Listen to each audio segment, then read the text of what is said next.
The note was written in purple ink.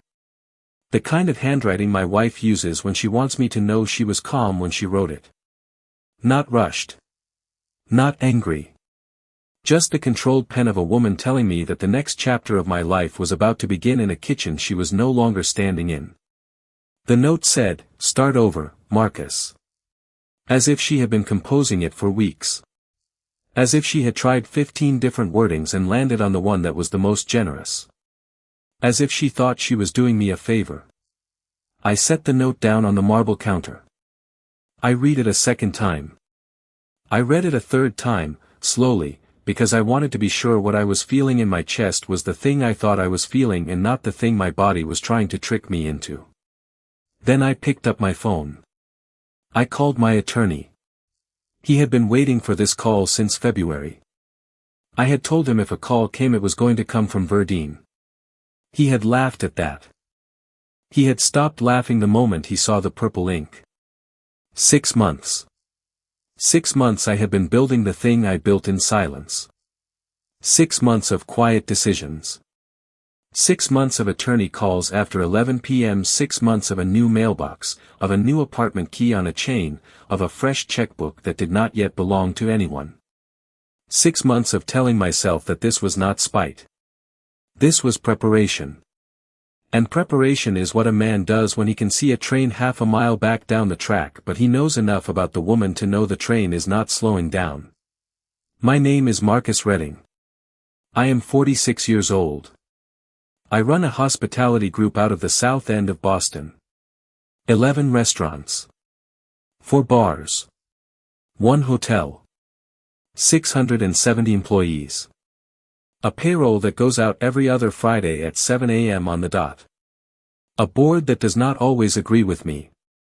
A 14-year-old daughter named Rachel who gets on the train to school every morning at 7:42. An ex-wife who is, today, sitting in her mother's house in Brookline reading a separation agreement that was already half a year done. I do not say that to brag. I say it because that Wednesday morning at 6:14 a.m., the kitchen of the home Verdine was leaving still had my keys on the marble tray by the door. The key to the office I had not been to in 7 months because I had been doing my work from a leased apartment on Beacon Hill that she had never asked about and therefore never seen. Before I get to the next 90 minutes, I want to take you back.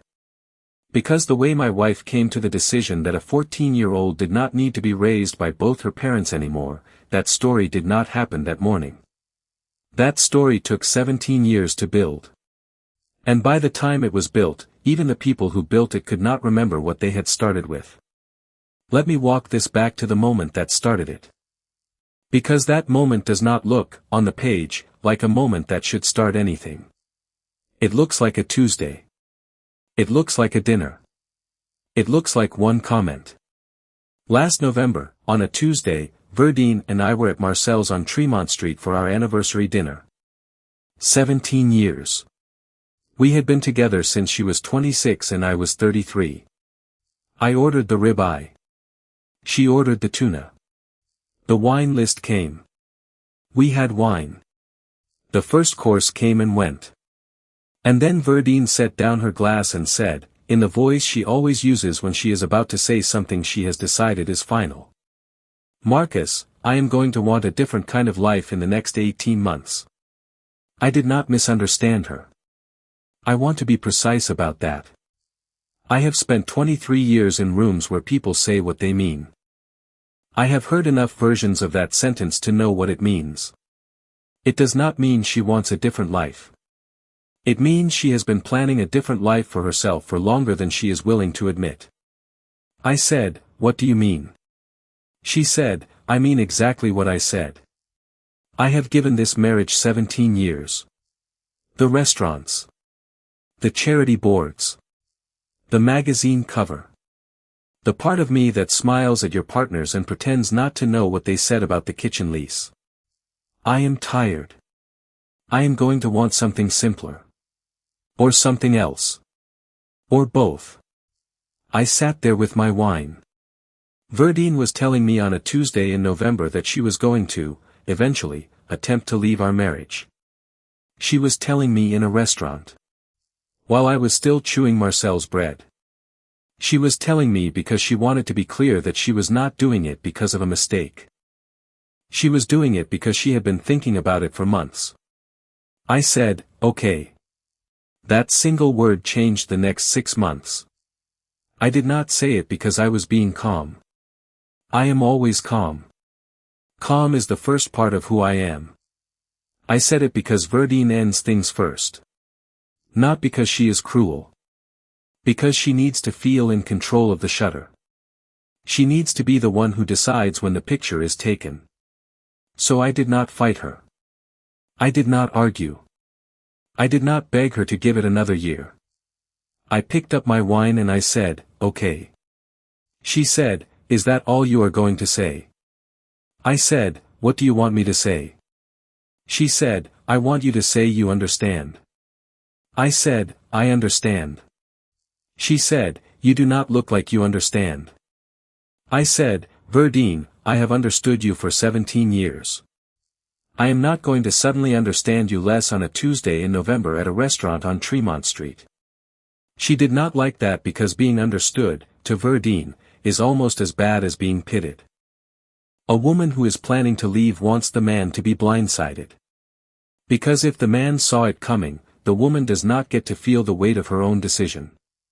She has to feel the dread of being outmaneuvered by a man who has been quietly counting cards while she thought she was holding the deck.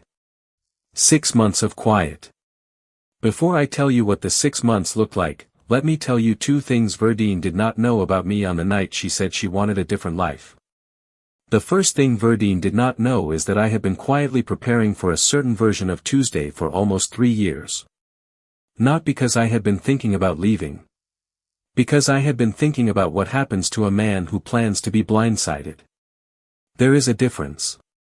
A man who plans to be blindsided is not a man who is planning to leave. He is a man who has accepted that the version of himself his wife has been seeing for the last 4 or 5 years is not the version that is going to survive the conversation Verdine has been practicing in her head. I had been slowly, methodically, building a separate life inside my marriage. Not because I was unhappy. Because I had learned early that the men who survive a Verdine are the ones with a version of themselves Verdine has not been invited to see. The second thing Verdine did not know is that I had been seeing my attorney every other Tuesday for 14 months before that dinner. I am going to repeat that because I want you to feel the number. 14 months. The first meeting was in September of the year before. We had not discussed Verdine. We had not discussed anything that felt like a marriage. We had discussed a hypothetical. My attorney is named Peter Holcomb, the kind who treats a hypothetical like a real one. Real notes. Real ledger. Real hours. I was not building a case against Verdine. I was asking Peter a single question. The question was this. If a man has been married for 17 years to a woman who controls the family calendar, the family trust, the family reputation, the relationships with the bishop at St. Paul's and the chairwoman of the Museum of Fine Arts, and that man decides the next year of his life is going to happen in a different structure than the one before, what does that man have to do when? Peter answered it.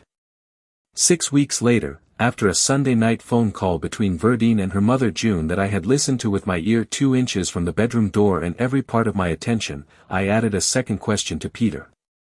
The second question was about Verdine. Peter said, "Are you sure?" I said, "I am sure of the question. I am not yet sure of the answer." Peter said, "The answer is a calendar. 14 specific acts in 14 specific months. It will cost money and time and require you to keep your mouth closed for a year."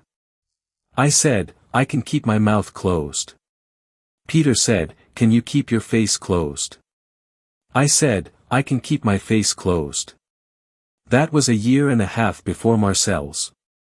Now I want to take you back to that Tuesday night. The dinner ended. We came home. Verdine went upstairs. I went to my study. I sat in the chair for an hour. I did not turn on the television. I did not open my laptop. I did not call Peter. I already knew what Peter was going to say. I took out a piece of paper. I wrote down the date. The time. The exact sentence Verdine had said. The tone she had used. The position of her wine glass. The linen napkin she set on the bread plate. The breathing pattern that came right before she said the word simpler. I do this. It is a habit I have had since I was 26 when my first real bank account overdrew because of a check I did not write. I write down what happened. Because the version Verdine is going to remember a year from now is going to be different from the version I am going to remember. Verdine has always been the first draft of every story in this family. I sat with the paper for an hour. Then I folded it into the inside pocket of the leather bag I keep in the back of the closet. The bag Verdine does not know about. The bag that has been in that closet as long as I have been married. The bag that has the document Peter and I drafted on a long Monday afternoon 5 months before that Tuesday at Marcel's. I went to bed that night. Verdine was asleep by 10:14. I lay on my back for 40 minutes. I thought about Verdine. I thought about Verdine's mother. I thought about Verdine's father, who is buried in Mount Auburn and who left Verdine a trust at age 21 that has been paying her bills for the last 25 years and that Verdine believes, in her bones, is the reason our life is the life it is. Verdine believes that. Verdine has always believed that.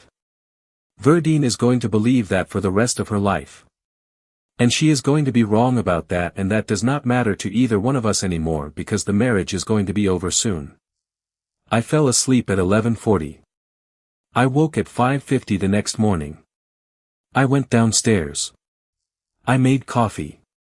I read the note on my desk that I had written myself the year before. The note had 9 specific instructions on it. The first instruction was about the apartment. I had already done the apartment. The apartment is a leased 1-bedroom in a building on Beacon Hill owned by a man named Oliver Quint who runs a private wealth office out of a brownstone on Louisburg Square. Oliver did not ask me a single question beyond the size of the unit and the length of the lease. Oliver Quint is one of 3 men in town who knows the unit is leased to Marcus Redding. Oliver charges his sister's firm a market rent on paper and charges me, in a separate book, the same rent. There is no paper that connects me to the apartment. There is no paper that connects the apartment to Verdine. There is no paper that connects it to the marriage of Marcus and Verdine Redding. I signed that lease 14 months ago. I have not spent a single night in the unit. I have not moved furniture into the unit. The unit is empty except for a single desk delivered in March, a chair delivered in April, and a 4-drawer file cabinet delivered in May. Inside that cabinet, in a folder marked with the year and my initials, are 5 documents. The lease. My driver's license at a new address. The address stamped onto a new mailbox I had registered in March. The front page of a fresh checkbook from a bank Verdine does not know I have. A draft of the separation agreement Peter has been quietly preparing for 14 months. The second instruction was about the bank. I had already done the bank. In January, 2 months before Marcel's, I opened with Peter's help a separate revocable trust under a name that is not Marcus Redding. Verdine cannot find this trust with a subpoena she has not yet filed. The trust holds 60% of the operating equity. The trust holds the title to 3 of the 4 properties the group operates on. The trust holds the pre-nuptial agreement I signed 17 years ago, which Verdine has been slowly pretending for the last 4 years did not exist, and that I have been quietly keeping in a fireproof box she has never opened. I moved 60% of the equity in November of the year before. On a Tuesday between 9 and 11 a.m. Verdine was at her yoga class at Equinox. She was at her facial at the George on Summer. She was not, at any point, on her phone with me. Verdine has never asked what I do on Tuesday mornings. Verdine has never asked me to take out the garbage on Tuesday mornings. Verdine has never asked me to be at the kitchen counter on Tuesday mornings. The third instruction was about our daughter Rachel. Rachel is 14. She goes to school at Beaver Country Day in Chestnut Hill. She takes the train. She has her own phone. She has her own version of her parents that is not my version and is not Verdine's version. I did not tell Rachel what her mother had said at Marcel's the night before. I made her eggs. I drove her to the train. I told her I loved her and I meant it. I watched her get on the train and I watched the train disappear into the Roxbury Tunnel and I did not feel sorry for myself. I felt sorry for Rachel. Because Rachel is 14 and she is going to hear the news from her mother first and from me second, and she is going to have to make a decision about the summer she should not have to make at 14. I picked Rachel up at 4:14 that afternoon. I drove her home. I let her go up to her room. I made her a snack. I did not mention Verdine. I sat in my study for the rest of the night. That was the first Wednesday after Marcel's. 6 more months of Wednesdays like that one. Let me now walk you through the specific 6 months, because the 6 months are not the kind of 6 months that anybody would notice from the outside. The first 3 weeks of December, I met with Peter every other Tuesday at 7:30 in the morning at his office on Federal Street. I brought coffee. I left at 9:15 because I had a standing meeting at the office at 9:30 that I never missed. I never went to the office afterwards. I went to the apartment on Beacon Hill. I sat at the desk I had delivered in March. I opened the new checkbook. I wrote Peter check number 4 in the amount of 18,000 for the previous month of work. Peter would have charged Verdine 300,000 for this work if Verdine had been the one asking. He charged me 18,000 a month because I had been his client for 19 years and because I always pay cash on file and because my father had paid Peter's first mortgage on his brownstone the year Verdine and I started dating. Nobody in my family ever mentions that payment. I did not mention Verdine's name. Peter did not ask. The silence between us was the kind two men in a room can hold only so long without one of them filling it with something they will regret. The 4th through 7th weeks, in January and into February, were the weeks Verdine's sister Lillian got involved. Lillian called me on a Sunday at 11:14 and said, "Marcus, Verdine and I have a discussion we have been having for 3 weeks now and we want to make sure you are hearing it the way we want you to hear it." I said, "Lillian, I am at brunch with my daughter. Can you call me at 6 tonight?" She said, "This is not the kind of phone call that is for in the evening, Marcus." I said, "I am asking you to call me at 6 because I am at brunch with my daughter." She said, "Fine." I let her stew from 11:14 to 6. She called at 6:02. She said, "Verdine and I have decided that for the next 18 months you should be thinking about transition." I said, "Lillian, that is not your decision. It is not mine yet either. It is the decision of 2 people inside this marriage. And right now the 2 people inside this marriage are not you." Lillian said, "Marcus, you are being aggressive." I said, "I am not being aggressive. I am being precise. The difference is whether the person speaking is willing to make someone else uncomfortable. I am trying to make sure my daughter gets to finish her waffle." I hung up. I did not mention Lillian's name to Verdine. Verdine did not mention Lillian's name to me. The 2 of us went on as if Sunday had been a Sunday. In February, I went to my wife's mother June's house for what felt like the 40th Sunday dinner in a row. June had made chicken. June had baked the cornbread. June had not looked at me once across the table. Verdine had said she did not want June to be told. Verdine had said June was fragile. I had said, June is old enough to hear the truth. Verdine had said, then she should take your side. Verdine had said, Marcus, that is not how I do this. I had said, I know it is not how you do this. That is why I am telling you now so you can do it in a way that does not make June the third woman on your side of this. I don't know if Verdine told June. I know June looked at me the way June has not looked at me in 17 years. June looked at me and I did not look away from her. I drove home from June's house that night with the windows down because I needed to feel the cold air on the back of my hands. In March, Verdine went on her first trip. The Maldives, with 3 college friends. Gone 9 days. Rachel and I cooked together every night. We made a list on a piece of paper and taped it to the refrigerator of every meal we were going to try. We made 8 of the 9 meals. I cried on the 7th night, after Rachel went to bed, washing the pot we had used for chicken and rice. I cried because 9 days of cooking with Rachel had been more in those 9 days than 15 years of marriage had given me. Rachel had been the kind of child I had always believed she was. Verdine had been the kind of wife who had decided 9 days away was more important than 9 days with her own daughter. In April, Rachel turned 14. We had a small dinner at the house on Marlborough Street. Verdine was home from the Maldives. Verdine had done a good job of carrying a good face through dinner. She had not brought up a single item that would have suggested Verdine was anywhere except in the room with the rest of us. I had not mentioned the apartment. I had not mentioned the trust. I had not mentioned Peter. I had not mentioned Verdine's plan. After dinner I opened the door to Rachel's room. She was doing her homework. I sat next to her on the bed. She looked up at me and said, "Dad, are you okay?" I said, "Yes, sweetheart." She said, "You look tired." She said, "Is Mom okay?" I said, "Yes, sweetheart." She said, "Are you sure?" I said, "I am sure, baby." She went back to her homework. I watched her for 3 minutes. Then I went downstairs. I poured myself a glass of water. I stood at the kitchen counter.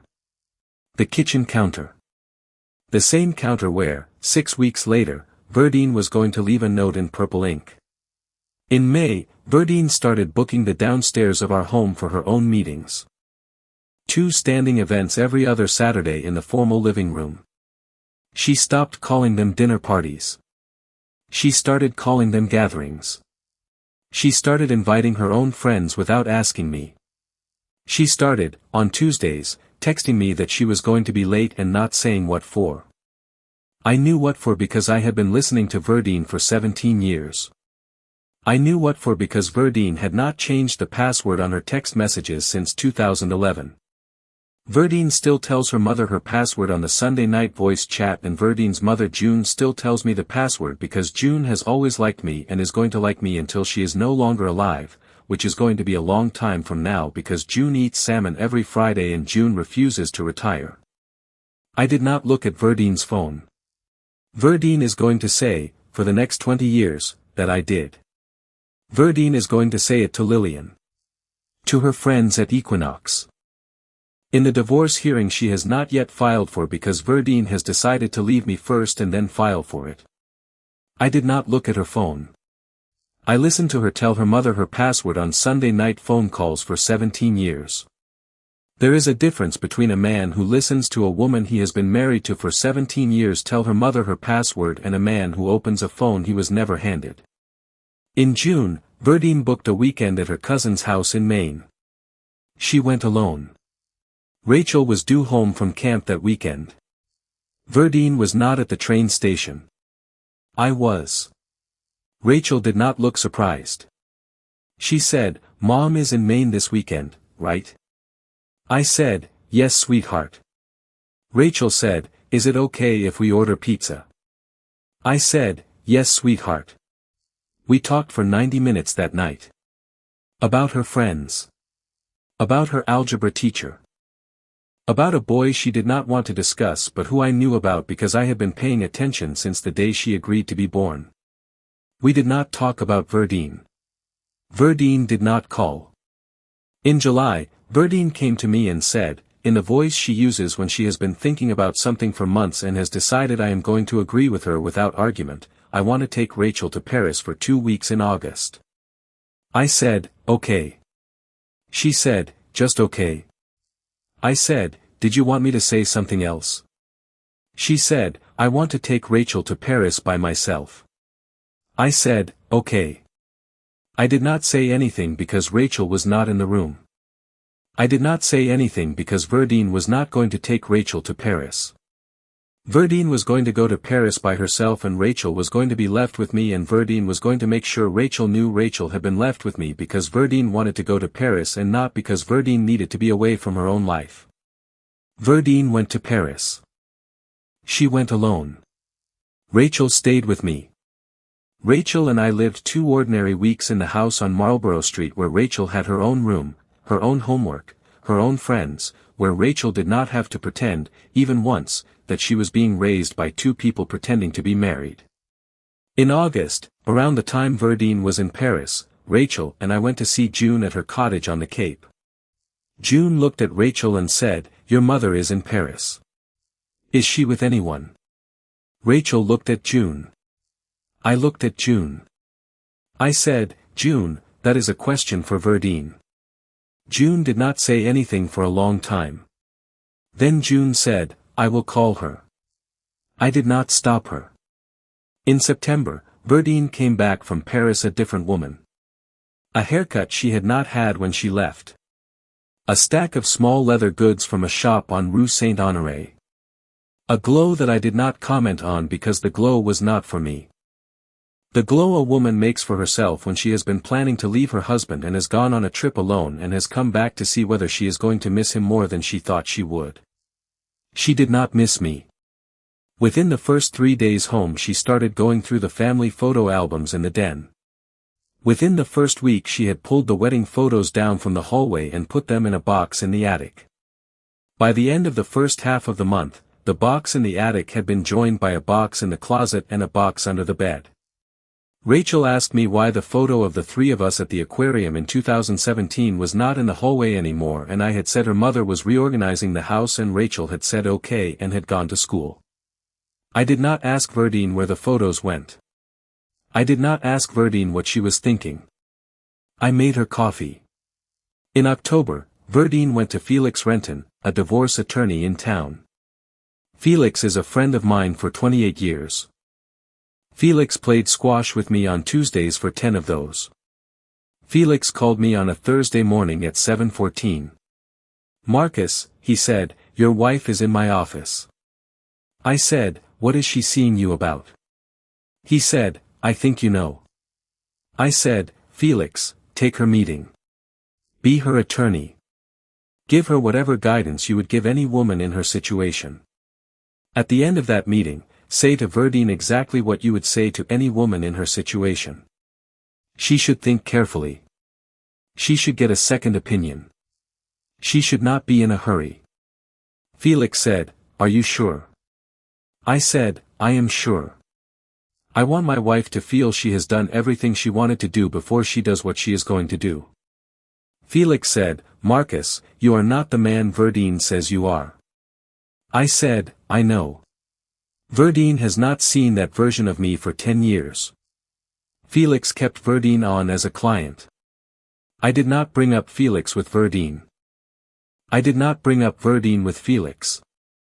6 days later, on a Tuesday morning, Verdine called Peter straight. Peter called me at 9:11. "Marcus, your wife just left me a voicemail." I said, "What did she say?" He said, "She asked for an introduction to a divorce attorney and asked if I had ever considered how a court in Massachusetts would treat the prenup you signed in 2009. I said, "Call Verdine back at 11:14. Tell her you are going to give her the introduction she asked for. Recommend the same attorney Felix has. Make sure she knows the prenup is the prenup and that I am going to honor it." Peter called Verdine back at 11:14.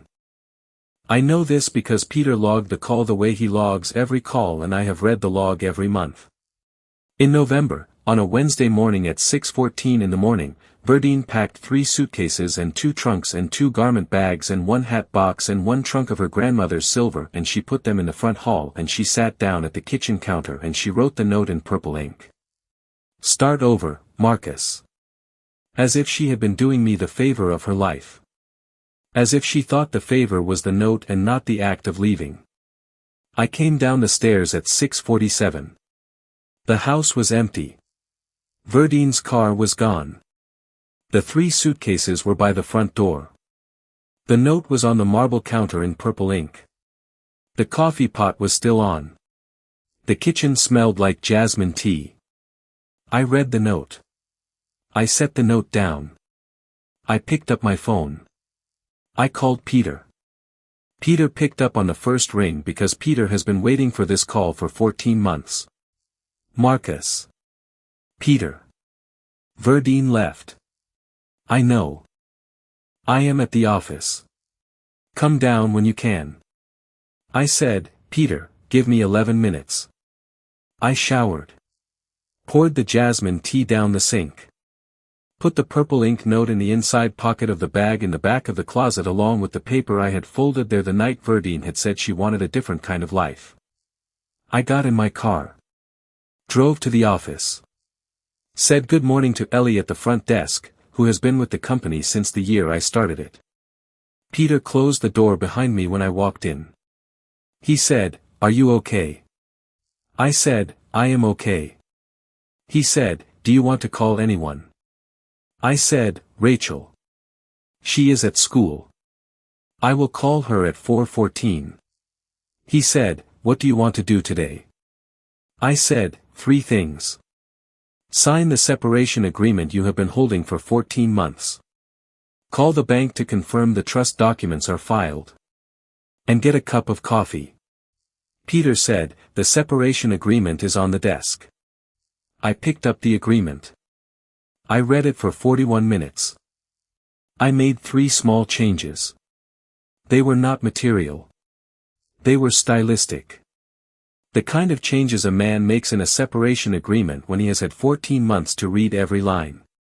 I signed it at 9:14. Peter notarized it at 9:23. Peter called Verdine's attorney Felix at 9:31. Felix did not answer. Felix called back at 9:42.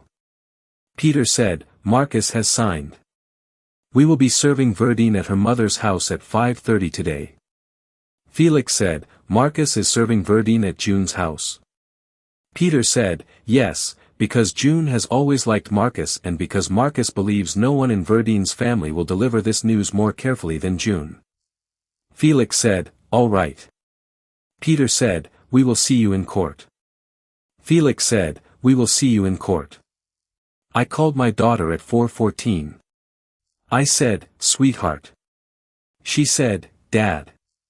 I said, "Sweetheart, your mother has chosen to live in a different house for a while. I want you to know that before you read it anywhere else. I want you to know that I love you. I want you to know that nothing about our life is going to change in the next month. I want you to know that I will be at the train station tomorrow morning at the same time I have been at the train station every morning for the last 6 years." Rachel was quiet for a long time. She said, "Dad, do I need to come home now?" I said, "No, sweetheart. Finish your homework. Get on the train tomorrow at 7:42. Call your mother at 6:45. Be the 14-year-old I have been watching you be for the last 6 years. And remember that the man on the other end of this phone has been the same man he has been and is going to keep being that man." Rachel said, "Okay, Dad." Rachel did not cry. Rachel is the kind of daughter I had always believed she was. Now I will walk you through the 14 acts because the 14 acts are the part of the story the men who have been left do not get to see. We get to see the morning. We get to see the note. We get to see the suitcase and the parking spot and the closet that is half empty and the toothbrush that is not in the holder. We do not get to see the 6 months. And the 6 months are the part of this that matters. Act 1. I wrote down the day Verdine told me she wanted a different kind of life. I wrote down the time, the food, the wine, the breath pattern that came right before she said the word. Act 2. I called Peter and told him we had crossed. 3 sentences. Fewer than 11 seconds. Act 3. I opened a separate bank account at a Brookline bank under a name Verdine does not know. The teller accepted the documents Oliver Quint had notarized. Act 4. I moved 12% of the operating equity of the hospitality group into the trust on a Tuesday morning when Verdine was at Equinox. I told Peter. I did not tell the board. I did not tell my partner Clarence. Act 5. I moved 12% more in February. 12% more in March. 12% more in April. 12% more in May. By June 59%. By July 60%. By August the same. Act 6. I signed the lease on the Beacon Hill apartment in September of the year before. I paid the first 3 months in cash in a single envelope delivered by Oliver's driver to a woman in the leasing office whose name I do not know. Act 7. I delivered a desk to the apartment in March.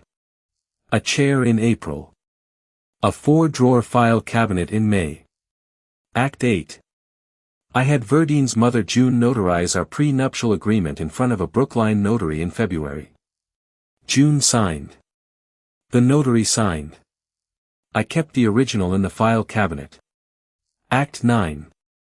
I had my accountant copy the hospitality group's quarterly financials in March, April, May. I gave the copies to Peter. I told him to keep them in his office, not mine. Act 10.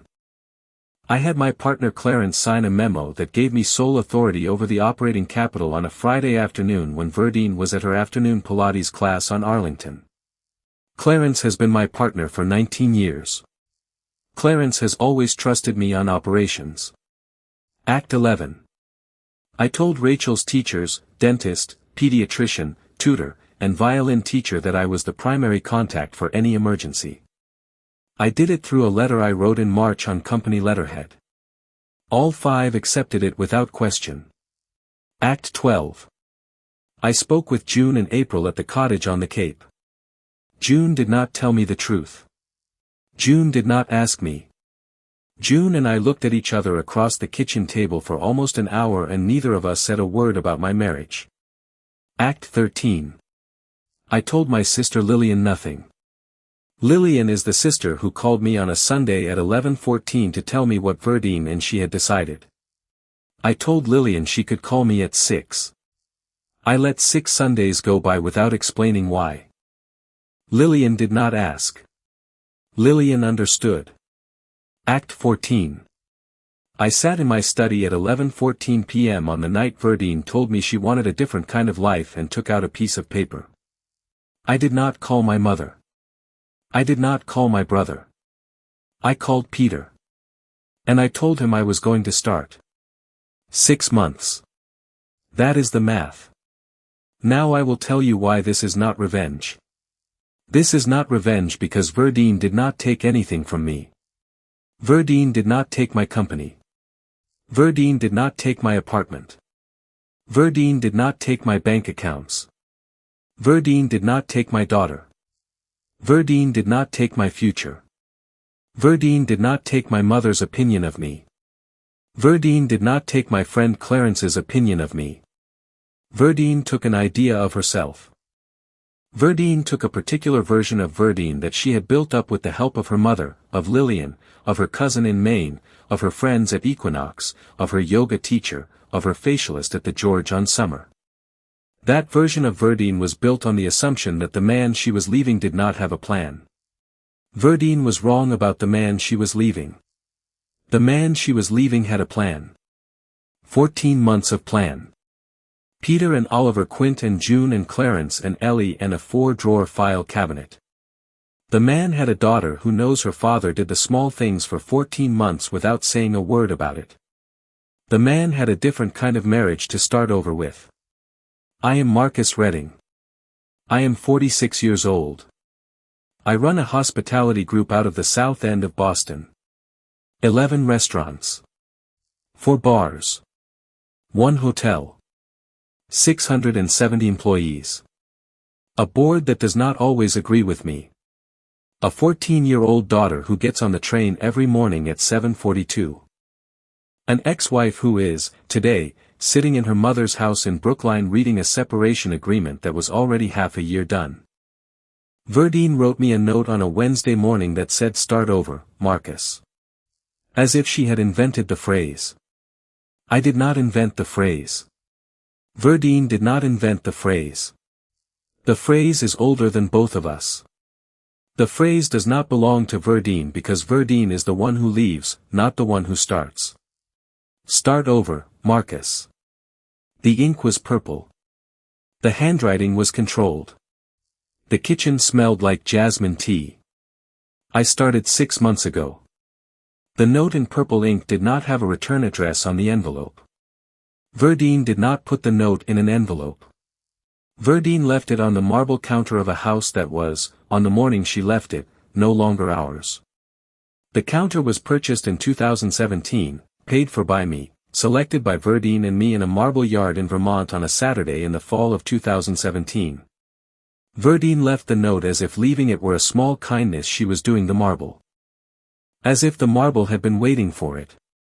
The marble had not been waiting for it. The marble, like most of what Verdine and I built in 17 years, is going to stay. I am staying.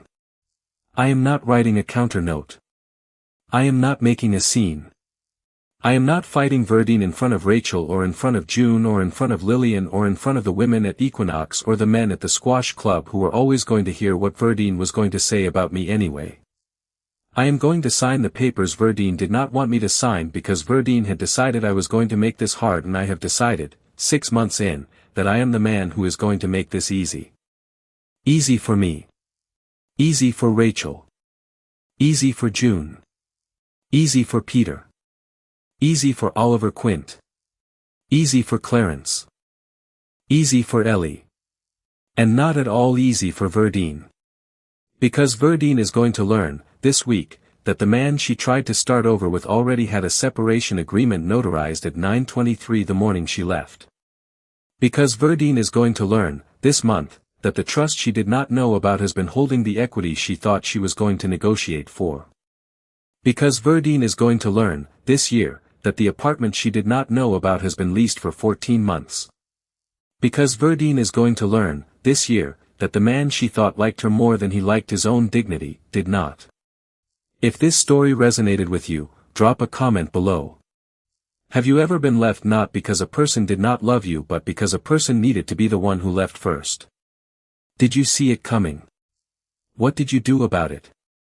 And if you have ever been the one leaving, what did you assume about the man on the other side of your leaving? Like this video. Subscribe to the channel. We tell real family stories here and we are just getting started. Send me a message through the link below if you have a story. Take care of yourselves. And remember that the man in the kitchen reading the note at 6:47 is not the man Verdine thought she was leaving. He had been preparing for 14 months to be a man his wife could leave and would not be able to undo.